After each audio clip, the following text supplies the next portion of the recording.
Doctor Archika ने जो आप सबसे कहा कि प्रकृति में निरंतर परिवर्तन है और जो परिवर्तन को स्वीकार करता है उसके अंदर नूतनता का अंकुरण अवश्य होता है। उन्होंने ये भी कहा इस परिवर्तन की धारा में आवश्यक है कि भीतर की कड़वाहट को छोड़ दिया जाए और पुराने पीले पत्तों की तरह जो हमारे अंदर पुरानापन जो कुछ त्यागने योग्य है, जिसको छोड़ करके आप नए हो सकते हैं, उस सब की तैयारी करें। इसलिए एक बिंदु और उन्होंने छुआ था, कुछ कड़वाहट दिलों में बसी हुई है, अपनों की परायों की। उस सब दर्द को जो हृदय में बांधा हुआ है, उदारता रखकर कुछ को क्षमा कर दिया जाए और जहां आपसे गलती हो गई है तो वो क्षमा मांग ली जाए। साथ में उन्होंने कहा कि जीवन में प्रेरक तत्व की आवश्यकता हर पल पड़ती है, तो जीवन का निर्देशन गुरु के माध्यम से होता है। तो सद्गुरु से जुड़ा व्यक्ति रहे और वचनों को महत्व दे। और जहां तक मैं समझाऊं कि एक बिंदु और था उनका, डिवाइन कनेक्टिविटी जिन लोगों के साथ भी रहती है उनके जीवन में दिव्यता प्रवाहित होने लगती है और एक अच्छी वाइब्रेशन बनती है। स्रोत से जुड़े रहेंगे तो खिले रहेंगे। सभी जानते हैं कि जो नदियां हिमालय से जुड़ी रहती हैं वो सदा नीरा रहती हैं, उनमें जल हमेशा रहता है। बरसात में तो नालों में भी बाढ़ आ जाती है, लेकिन मौसम विपरीत हो जाए तो बड़ी बड़ी नदियां सूख जाती हैं।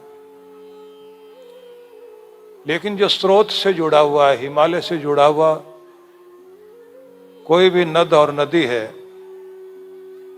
उनका जल कभी नहीं सूखता। तो जीवन में उतार चढ़ाव तो सबके रहते हैं, लेकिन जो अपने हिमालय, अपने परमात्मा से और इधर अपने गुरु से जुड़ा रहता है, वो हमेशा हरा भरा रहेगा, उसको कभी कोई कमी नहीं रहेगी। आज के संदर्भ में बहुत लंबी चर्चा तो नहीं करेंगे, लेकिन कुछ सूत्रात्मक दृष्टि से मैं बात करना चाहता हूं। सबसे पहले तो आप सबको वर्ष 2025 हार्दिक हार्दिक शुभकामनाओं के साथ बहुत बहुत आशीर्वाद। परमात्मा करे कि जो लोग अपने जीवन में कहीं पीछे रह गए हैं उनको फिर से आगे आने का अवसर मिले। जिनके जीवन में मुस्कुराहट नहीं रह गई है, फिर से मुस्कुराएं।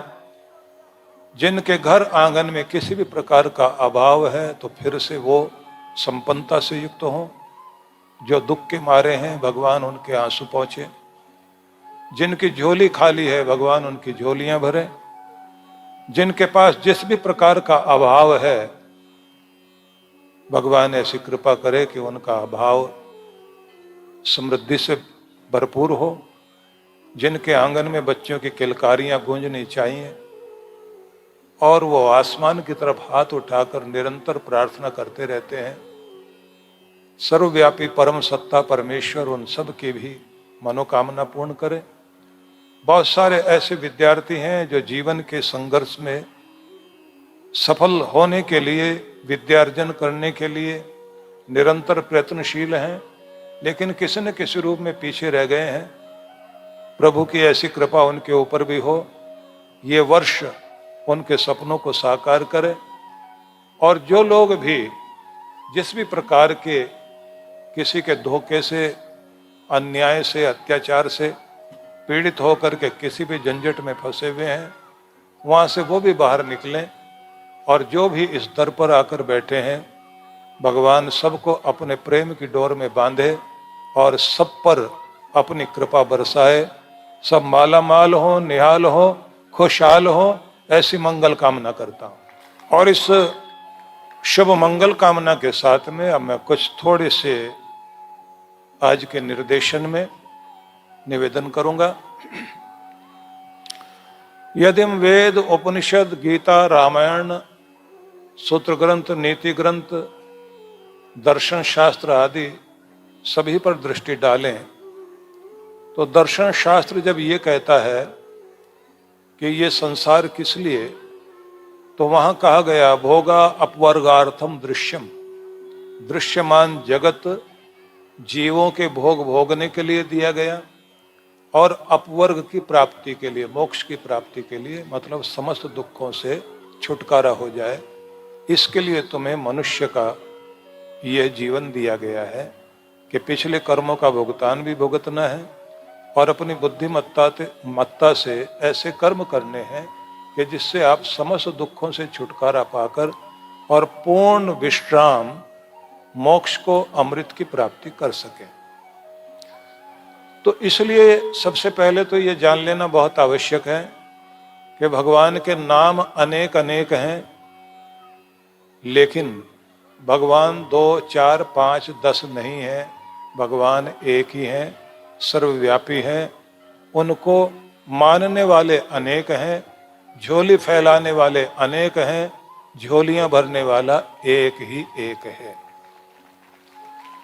उसको पुकारने का ढंग अलग हो सकता है, उसकी विधि अलग हो सकती है, उस मंजिल तक पहुंचने के लिए मार्ग अलग अलग हो सकते हैं, लेकिन समस्त रूप से जहां जाकर हमें पूर्ण शांति, पूर्ण विश्राम, पूर्ण आनंद की प्राप्ति होगी, वो पूर्ण लक्ष्य या पूर्ण मंजिल यदि कोई है तो भगवान है। यह समझने के बाद हमें ये जान लेना है, जो उपनिषद ये कहता है, ईशावास्यमिदं सर्वं यत् किंच जगत्याम जगत तेन त्यक्तेन भुंजीथा मां गृधः कस्य सिद्धनम। इस सारे जगत में सर्वव्यापी परम सत्ता ईश्वर एक ही है, जो जगत्याम जगत, जगती में गतिशीलता को, परिवर्तन को दे रहा है। उसके परिवर्तन देने से या उसकी गति देने से संसार में जो भी कुछ हो रहा है, उसमें से एक बात ये भी हो रही है कि जो आपके पास कुछ भी कीमती है, वो यहीं से आपको दिया गया और यहीं यूज करने के लिए दिया गया और यहीं छोड़ जाने के लिए भी दिया गया। इसलिए त्यक्तेन भुंजी था, संसार को त्याग पूर्वक भोगना होगा। मतलब भोगते हुए ये ध्यान में रखना है कि छोड़ना भी है, और छुड़ाने वाली शक्ति बहुत प्रबल है। इसलिए आप जहाँ भी हैं, जिस रूप में भी हैं, कुछ समय के लिए आपके पास कुछ अधिकार हैं। अधिकार बदलेंगे। जब तक आपके पास अधिकार है, उन अधिकारों का सही ढंग से उपयोग करना शुरू कीजिए। जिंदगी मातम मनाने के लिए नहीं है। इस दुनिया में आप रोने धोने के लिए नहीं आए हैं। इस दुनिया में गरीब बनकर जीने के लिए आप नहीं आए। इस दुनिया में पिछड़ कर के जीने के लिए भी आप नहीं है आए हैं।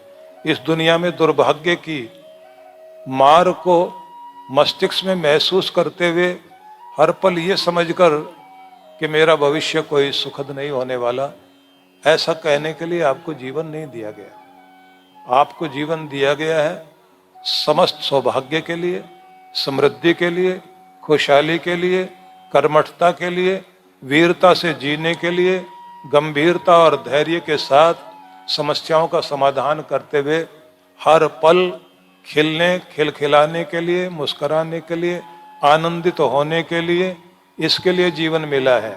और आनंदित तब होंगे आप जब आप आनंद को कहीं रखा हुआ नहीं ढूंढकर हर कार्य को आनंद पूर्वक करते रहने की जब आदत बना लेंगे, मुस्कुराते हुए काम करने की आदत बनाएंगे, जब आप सकारात्मक दृष्टि रखकर कार्य करने की आदत बनाएंगे, तब आपका जीवन हर पल खुशहाली से भरेगा।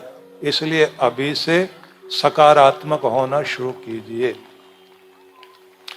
ज्यादा कोशिश ये करनी है कि आपके जीवन में जो जो भी प्राप्त है उसके प्रति धन्यवादी बने।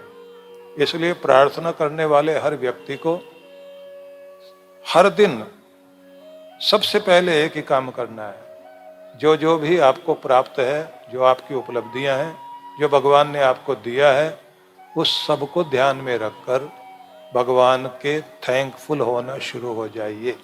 धन्यवाद करना शुरू कर दीजिए। धन्यवाद करने वाले को परमात्मा और अधिक धन्यवादी होने का अवसर देता है और मुस्कुराने का अवसर देता है। इसलिए एक तो आदत बनाइए कि आपकी यात्रा सवेरे धन्यवाद से शुरू होगी कि मेरे परमात्मा, आज का दिन आपने मुझे दिया, आज का अवसर दिया, आज के इस जीवन के लिए मैं धन्यवाद करता हूँ। आप संकट मोचक हैं, अनेक अनेक प्रकार के संकटों से आपने मुझे बचाया। आपके इस स्वरूप का ध्यान करके मैं आपको धन्यवाद करता हूँ। आप करुणा निधान, दया निधान हैं। आपने अनेक अनेक बार दया करके मुझ अपात्र पर भी कृपा की है, क्योंकि निर्धनों के धन आप हैं, निर्बलों के बल आप हैं, असहायों की सहायता आप हैं।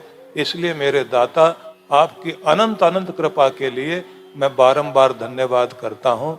आप ही मेरे वैद्यनाथ हैं, आप ही मेरे चिकित्सक हैं। आपने जिस जिस रूप में भी मुझे सुरक्षित किया है, उन सारे रूपों का ध्यान करते हुए आपको बारंबार प्रणाम करता हूँ और आपको धन्यवाद करता हूँ। तो धन्यवाद से आपकी हर दिन यात्रा शुरू होनी चाहिए।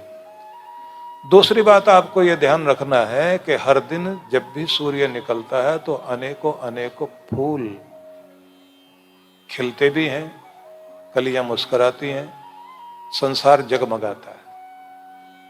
आपको भी खिलना भी है, मुस्कुराना भी है, जगमगाना भी है, और हर दिन आपके अंदर नयापन आना चाहिए। नयापन आपके भीतर से आएगा। इसलिए नया दिन और नया वर्ष यदि आप बनाना चाहते हैं तो आज से पहला शब्द कि मेरा साल बदला है, तो अब मेरा हाल भी बदलना चाहिए। बदलेगा तब जब भीतर से आप खिलने की कोशिश करेंगे, खेल खेल में कर्म करने की कोशिश करेंगे, बोझ बना करके कार्य को नहीं करेंगे, दबाव लेकर काम नहीं करेंगे।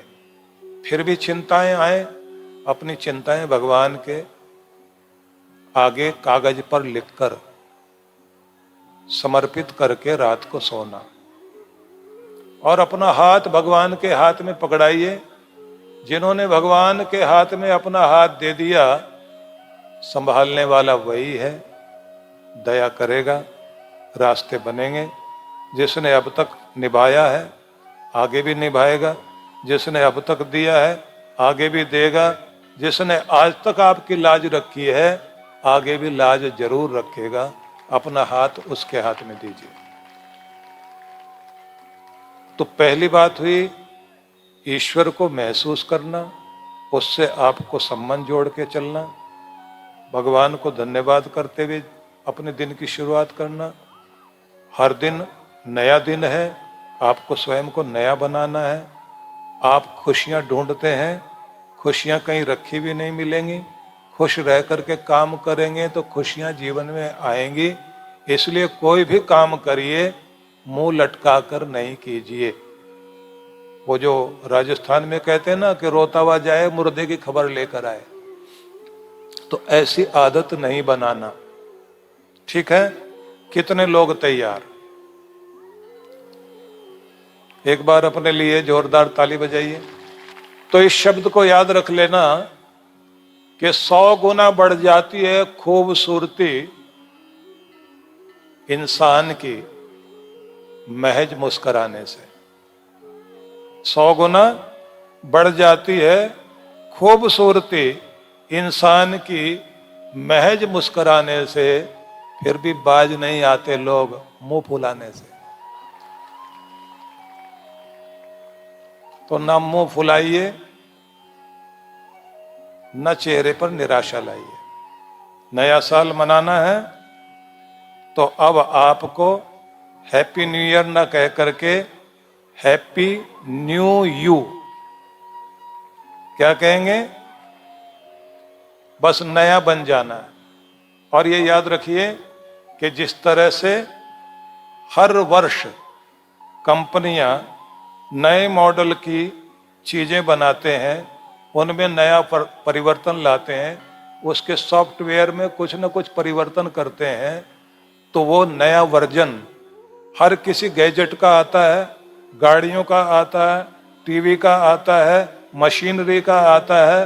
आपको भी अपना न्यू वर्जन बनना है, इसके लिए भी तैयारी कीजिए। कितने लोग तैयार? यहां से नए होकर के जाना है आपने। नया व्यक्ति कैसा? अब वो नया व्यक्ति कैसा होगा वो भी जरा ध्यान से सुन लीजिए। जिसके चेहरे पर मुस्कुराहट, जिसकी आंखों में प्रेम, जिसके माथे में शांति और जिसके अंग अंग में कर्म करने का जोश और जिसके पांव सही रास्ते पर चलने के लिए तैयार हैं, वही आदमी नया है। तो अपना न्यू वर्जन बनना है। न्यू वर्जन उसका बनेगा जो लोग निराशा को त्याग करके हर पल आशा को अपनाएंगे। न्यू वर्जन उनका बनेगा जो मेहनत तो करते हैं लेकिन मेहनत करने के साथ में स्मार्टनेस नहीं लाते। वही लोग न्यू वर्जन अपना बन पाएंगे।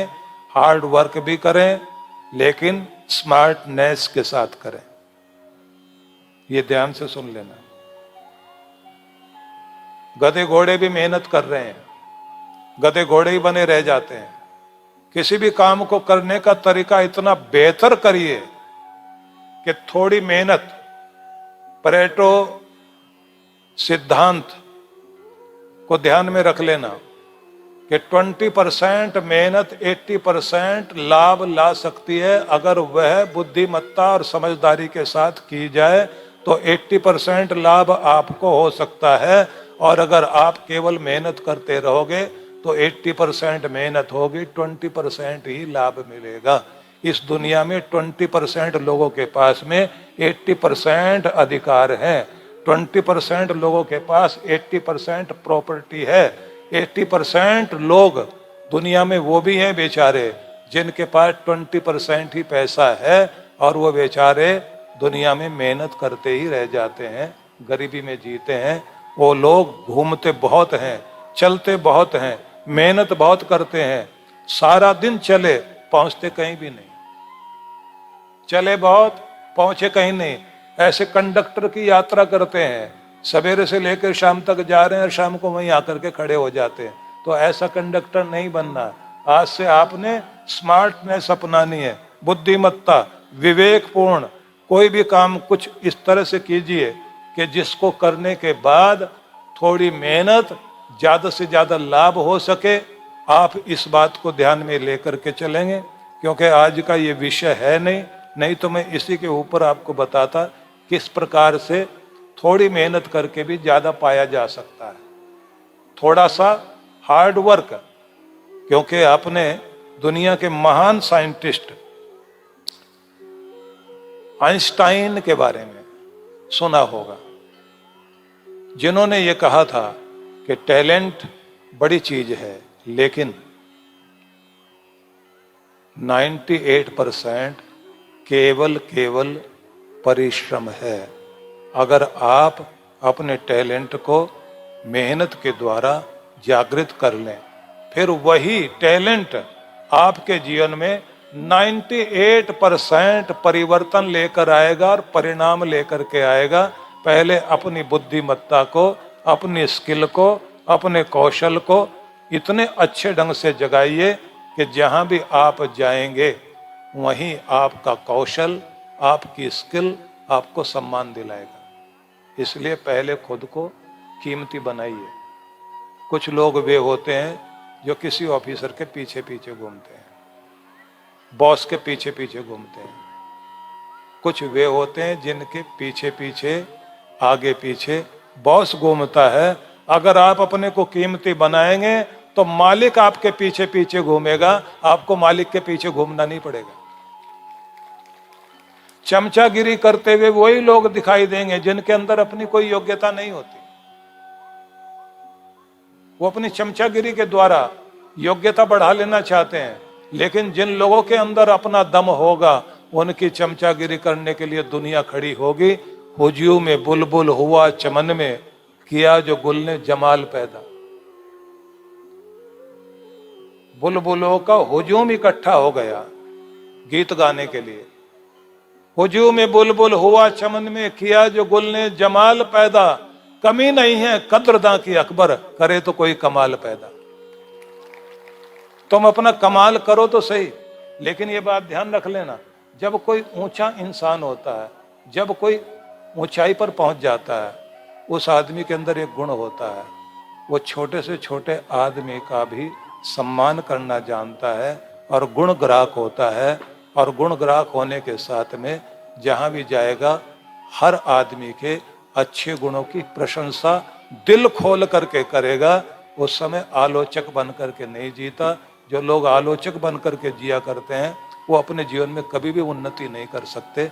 इसलिए ये आपको ध्यान रख लेना है कि आपको गुणग्राहक भी बनना है और गुणों की हृदयपूर्वक प्रशंसा करने के लिए कभी पीछे मत हटो। लेकिन इतना योग्य अपने आप को जरूर बनाओ कि दुनिया आपके पीछे अपने आप घूमे, आपको दुनिया के पीछे घूमने की जरूरत ना पड़े। इसलिए हर दिन अपने आप को योग्य बनाने के लिए समय निकालिए। जहां जाते हैं वहां से कुछ ना कुछ सीखे जरूर। नया साल आपको इसलिए भी मिला है कि अगर आप अपना न्यू वर्जन बनना चाहते हैं तो आपको नया नया सीखना होगा, नया पढ़ना होगा, नया जानना होगा। हर जगह से कुछ ना कुछ अच्छी बात लो। और अगर आप अपना न्यू वर्जन बनाना चाहते हैं तो सबसे पहले तो अपनी सेहत के बारे में ध्यान दीजिए। इस नए वर्ष में आपको संकल्प लेना है कि आप अपने आप को पहले से और बेहतरीन करेंगे। उम्र कितनी भी हो, लेकिन पहले से ज्यादा युवा नजर आने चाहिए। कम से कम पहले से 5 साल जवान तो बनना ही बनना है। ऐसे बात नहीं बनेगी। मन में संकल्प लीजिए कि अगर आपकी 60 साल की उम्र है, आचार्य जी बता रहे हैं, तो हम तो उनको कहेंगे कि 50 साल का हो जाना है। और वो कह रहे थे कि मैं देखने में भले किसी को 150 साल का लगता हूं, वो हंसाने के लिए बोल देते हैं ना, लेकिन मैं उनको देखता हूं रात दिन इतनी यात्राएं करते हैं, इतनी इतनी जगह जाते हैं और कभी भी उनके जोश में कमी नहीं आती। इसलिए वो बैठ के बोलते ही नहीं है। अगर बैठ के बोलेंगे तो बैठ ही जाएंगे, इसलिए खड़े रहते हैं, जोश बनाए रखते हैं। तो मैं आपको ये कहूंगा कि एक तो आपको अपनी आयु से कोशिश करो 10 साल छोटे नजर आओ। अपनी आयु से 10 साल छोटे नजर आना चाहिए। और आपका चेहरा जब भी कभी देखें लगना चाहिए 20 साल पहले देखा था तब भी ऐसे ही लगते थे, और बाद में 20 साल बाद भी कोई देखे तो वही बात नजर आनी चाहिए, क्योंकि आपको खुद को नया बनाना है। तो कार्डियो एक्सरसाइज भी, मतलब जॉगिंग, वॉकिंग। अभी हम लोग हैदराबाद में थे ना, तो मैं कह रहा था, हालांकि वो समय नहीं मैं वो चर्चा करूं, समय ही बहुत अधिक हो गया। आगे बढ़ते हैं। वो तो आपने सुन ही लिया होगा जो मैं वो बता रहा था, मॉर्निंग वॉक के बारे में बता रहा था ना, बस उसी को याद कर लेना। तो कार्डियो एक्सरसाइज भी आपको चाहिए, स्ट्रेचिंग भी चाहिए, जॉगिंग भी करिए, रनिंग करिए, तेज तेज चलिए, लेकिन साथ साथ में आपको योगासन भी करने हैं। जितने लचीले बने रहोगे, फ्लेक्सिबल बने रहोगे, उतने जवान बने रहोगे। और तीसरी चीज, प्राणायाम जरूर करिए। प्राणायाम से बढ़कर जीवनी शक्ति देने वाली दुनिया में कोई भी चीज नहीं है। निरंतर करिए और इसी के साथ में चेक करते रहो, माथा शांत, आंखें प्रेम से भरी हुई, होठों पर मुस्कुराहट और जोश काम करने का, तरोताजा। याद रखिए, जिन पत्तों के अंदर क्लोरोफिल, जीवनी शक्ति खत्म हो जाती है, वो पीले पड़ने लग जाते हैं और फिर उनको हवा नहीं गिराती, उनकी कमजोरी ही उनको नीचे गिरा देती है। अगर जीवनी शक्ति अपने अंदर बनाए रखोगे, दुनिया की आंधियां भी नहीं गिरा पाएंगी आपको, और बीमारियां कितनी भी चले, वायरस कोई भी चले, वो खत्म नहीं कर सकता आपको। तो नियम बना लो अपना। और अगली बात और भी जरूरी, फिजिकली स्ट्रांग बनना, मेंटली भी, और उसी के साथ में इमोशनली भी। घरों में बातें चलेंगी, कुछ ना कुछ कहा जाएगा, भूलो और आगे बढ़ो, बर्दाश्त को बढ़ाओ, माफ करना सीखो। रिश्ते उन्हीं के निभेंगे जिनके अंदर बर्दाश्त का गुण है। जिनके अंदर बर्दाश्त का गुण नहीं है, उनके रिश्ते टिकने वाले नहीं है। नहीं तो फिर वही बात होगी। टीचर ने बच्चे से पूछा, बेटा बताओ एक वचन, द्विवचन और बहुवचन क्या होता है? बोले जी, जब सास बोलती है वो एक वचन होता है, जब ननद भी साथ में बोलने लग जाए तो उसको कहते हैं द्विवचन, और बोले जब दोनों का मुकाबला करने के लिए बहू बोलती है और मुकाबला करती है, उसको बोलते हैं बहुवचन। बोलते हैं ना लोग, और यहीं तक नहीं बोलते, आगे भी बोलते हैं। बोले एक टाइम था जब घर के सारे लोग मिलकर बहू को देखने गए थे, और एक टाइम ऐसा होता है सबको बहू अकेले ही देख लेती है। तो हंसने के लिए तो ठीक, वास्तविकता क्या? कोई भी किसी को कड़वे वचन बोलकर थोड़ी देर के लिए कलेजा शांत कर सकता है। अपमान एक ऐसी चीज है जिसे जिंदगी भर कोई भूल नहीं सकता। कड़वा बोलकर आप तो भूल जाओगे, दूसरा कभी भूलने वाला नहीं। कड़वाहट कड़वाहट को बढ़ाएगी, कायरता कायरता को बढ़ाएगी, समझदारी समझदारी को बढ़ाएगी, और माफ करना आपके घर की तरक्की को बढ़ाएगी। सहन कर लेना आपके रिश्तों को प्रगाढ़ कर देगा। और यदि आप मिलाना चाहते हो तो सुई की तरह बन जाओ जो कटे हुए को जोड़े।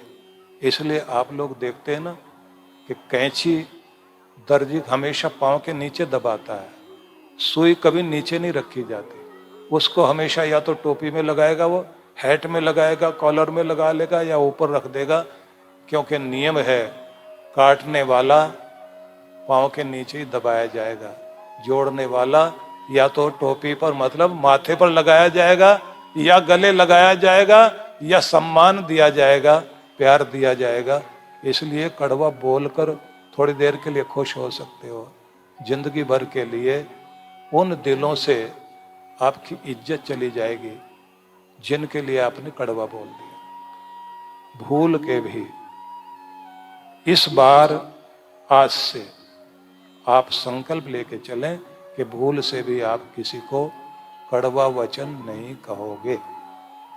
और ईश्वर भक्ति के लिए समय निकालना नियम बना लो। प्रथम समय हर दिन का भगवान के लिए, कमाई का प्रथम भाग भगवान के लिए। अपने हर दिन के समय में से सेवा और परिश्रम करने के लिए आपको ध्यान रख लेना चाहिए कि पहला अधिकार भगवान का है। और खास बात, आपकी जिंदगी में सब चीजों का अधिकार होगा, लेकिन भगवान आपके जीवन में सबसे पहले होने चाहिए। तो आज से आप कुछ भी हो, किसी के लिए भी समय इधर उधर कर सकते हो, लेकिन भगवान का समय किसी को नहीं देना। जो वक्त भगवान का है उस समय में आपको निरंतर बैठना है। और ये भी याद रखना, जो वक्त भगवान को दिया वो कभी निरर्थक जाने वाला नहीं है। वही आपके खाते में नोट होगा, अंकित होगा, और भगवान किसी का दिया हुआ वक्त बेकार नहीं जाने देंगे। वही सौभाग्य बनकर आपकी जिंदगी में वापस लौटेगा।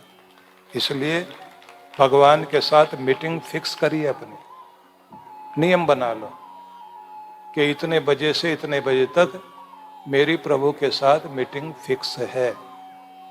और इसी के साथ एक बात और, पहले मैं आपसे और पूछ लेता हूं, अपने भगवान के साथ समय देने के लिए, उनके साथ मीटिंग फिक्स करने के लिए, हर दिन भगवान के साथ बैठने के लिए कितने लोगों ने आज संकल्प किया है? वो भी जरा हाथ खड़ा कर लें। सारे भगत बन गए, बहुत अच्छा, मेरी तरफ से जोरदार ताली बजाइए। तो अपने सेहत पर भी ध्यान रखेंगे, दिन का उपयोग भी ठीक ढंग से करेंगे, भगवान को समय भी देंगे, कमाई का प्रथम भाग भगवान की राह में भी लगाएंगे। कितने लोग तैयार? अब की बार कुछ लगा, कुछ ने हाथ थोड़ा थोड़ा उठाया है। अभी हाथ नीचे करिए, एक बार फिर से सुन लो, ध्यान से सुन लो। देखिए, पहली बात ये ध्यान से सुनिए, हम सनातन वैदिक परंपरा वाले लोग भोजन को अमृत बना करके ग्रहण करेंगे, जल को अमृत जल बनाएंगे। हमारा प्रत्येक कर्म डिवाइन कर्मा बनेगा, दिव्य कर्म बनेगा। हमारा बोलना भी दिव्य वचन होगा, हमारा संग भी गलत संग नहीं होगा। तो आपको अपना धन भी धन्य करना है। कमाई का प्रथम भाग निकाल कर सेवा में लगाने का संकल्प हर किसी को करना चाहिए। आपकी कोशिश होनी चाहिए कम से कम 2% कमाई का भाग भगवान की राह में लगना ही चाहिए। कम से कम 2%। 100 रुपए कमाते हैं तो 2 रुपए भगवान की राह में लगाओ। ठीक है, समझ में आया? वैसे तो दशांश का नियम है, दशांश 10वां हिस्सा, उतना नहीं कर सकते तो 2% भाग भगवान की राह में जरूर लगाएंगे। आज से ये संकल्प हर किसी को करना चाहिए। अब हाथ खड़ा करके बताइए। बहुत अच्छा, मेरी तरफ से जोरदार ताली बजाइए, बहुत अच्छी बात। इसको बोलते हैं धर्मादा सेवा।